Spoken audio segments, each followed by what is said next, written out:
இந்த வேகாத வெயில்ல எங்க போயிட்டு வரீங்க? என்னம்மா பண்றது, இந்த வேகாத வெயில்ல நான் வெளியில போகலாம். நான் மூட்டை அடுப்புல உலக்கு ஒதிக்காத. அம்மா வாசுகி, உங்க அம்மா புண்ணியவதி. அவ எந்த ஒரு கஷ்டத்தையும் அனுபவிக்காம போய் சேர்ந்துட்டா.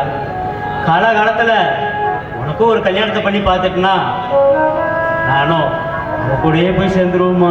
அப்பா ஏப்பா இப்படிலாம் பேசுறீங்க? நீங்க 100 வருஷம் சந்தோஷமா வாழ்ந்து பேரம்பேட்டையெல்லாம் பார்த்துட்டு அதுக்கப்புறம் அவங்க கல்யாணத்துக்கு அப்புறம் தான் நீங்க போனோம். நீங்களும் இல்லைன்னா எனக்கு யாருப்பா இருக்காங்க? அத்தை, மாமா, வாங்க வாங்க. யாரும் இல்லைங்க, தாய் மாமா நான் இருக்கு. உனக்கு என்ன கவலை?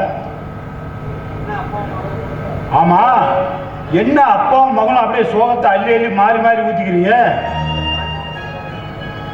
ஏமா என்ன? ஒன்றும் இல்லை மச்சான், பிள்ளைக்கு வயசாகிட்டே போகுது. ஒரு நல்ல இடமா பார்த்து கட்டி கொடுத்துட்டா நான் என் கடமையை முடிச்சுக்குவேன். மச்சான், அம்மாடி வாசுகி, உங்க 2 பேர்த்துக்கு ஒரு முக்கியமான சமாச்சாரம், அதுவும் ரொம்ப ரொம்ப சந்தோஷமான சமாச்சாரம். அம்மாடி, எங்க பையன் பெரியவனுக்கும் என் பொண்டாட்டியோட அண்ணன் பொண்ணு பூங்குடிக்கும் வர முகூர்த்தத்திலேயே கல்யாணம் பண்ணலான்னு பிளான் பண்ணியிருக்கோம். அதே முகூர்த்தத்தில் உன் புள்ள வாசிக்கும் என்னுடைய 2வது பையன் கார்த்திக்கும் கல்யாணம் பண்ணலான்னு முடிவு பண்ணிருக்கோம். அம்மாடி வாசிக்கு சந்தோஷம் தானே? நல்லா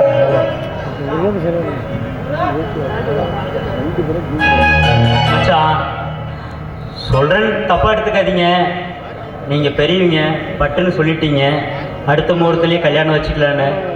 நான் இருக்கிற வசதிக்கு திடீர்னு கல்யாணம்னா நான் எப்படி? நீங்க ஒன்றும் பண்ண வேணாண்ணா, என் மருமகளை கட்டின துணியோட அமுச்சு வைங்க, நான் பார்த்துக்கிறேன்.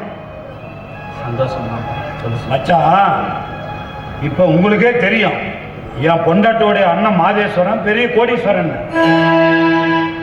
அதனால இப்போ நானும் என் பொண்டாட்டியும் 1000 பொய்ய சொல்லி ஒரு கல்யாணத்தை பண்ணுன்னு சொல்லுவாங்க பெரியவங்க.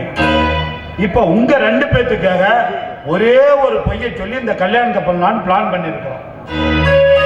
அது என்ன தெரியுமா? எங்க பசங்க ஜாதகத்துல நம்ம ஈஸ்வரன் கோயில்ல சிம்பிளா கல்யாணம் பண்ணோம். அப்படி பண்ணாதான் அதுங்க வயிற்றுல புழு பூச்சி சீக்கிரம் பிறக்கும். அப்படி இல்லைன்னா குழந்தையே பிறக்காது அப்படின்னு ஒரு பொய்ய சொல்லி கல்யாணத்தை ரொம்ப சிம்பிளா பண்ணிடலான்னு முடிவு பண்ணியிருக்கிறோம். அதை தவிர எதுக்கும் கவலைப்பட வேண்டாம். இதுதான், இதுல 10 லட்சம் ரூபாய் பணம் இருக்குது. என் தங்கச்சி பொண்ணு வாசுகிக்கு காது, மூக்கு, காலுக்கு அப்படியே கழுத்துல ஒரு காசி மாலை இதெல்லாம் செஞ்சு போடு. நீயும் பட்டு வயசு பட்டு சட்டை கட்டிக்க, அவளுக்கு ஒரு நல்ல பட்டு புடவை எடுத்து கொடு. அதையும் தவிர அந்த மணவரையில மாப்பிள்ளை மோதிரம் போடுவாங்கல்ல, அது 1 பவுன்ல என் பையனுக்கு கேன்னு இன்சில போட்டு நல்ல மோதிரமா பண்ணிட்டு வா. அப்புறம் செலவுக்கு கொஞ்சம் காசு தயார் வச்சு எதை பத்தியும் கவலைப்படா. மச்சான் இந்திரியா, இதுக்கு போய் எதுக்கே கால விழுவுற? மாமா, நீங்க எனக்கு மாமா மட்டும் இல்ல, என்ன வாழ வைக்கிற சாமியே நீங்க தான் மாமா. அப்படியெல்லாம் சொல்லாத. என் தங்கச்சி பொண்ணு மற்றவங்களுக்கு முன்னாடி திறந்தாண்டு போகக்கூடாதுன்னு சொல்லி இந்த தாய்மாமும் உனக்கு இந்த சீர் செய்யறம்மா. இது என் கடமை. அதுக்கு எனக்கு எல்லாம் நன்றி சொல்லி தூரமா பண்ணிடாது. என்னங்க இது, நல்ல விஷயம் பேசும்போது இப்படி 2 பேரும் கண் கலங்கிட்டு இருக்கிறது? இதை பாருங்கண்ணா, இவ என்னமே என் வீட்டு மருமகள்ல மக மாதிரி நான் பார்த்துக்கிறேன். எதை பத்தி கவலைப்படாம தைரியமா இருங்க. ரொம்ப சந்தோஷமா துளசி. இந்த ஆயா புண்ணியத்துல எல்லாம் நல்லபடியா நடக்கணுமா? ரொம்ப சந்தோஷம். சரிங்க, அப்ப நம்ம கிளம்பலாமா? நாங்க வரோம்.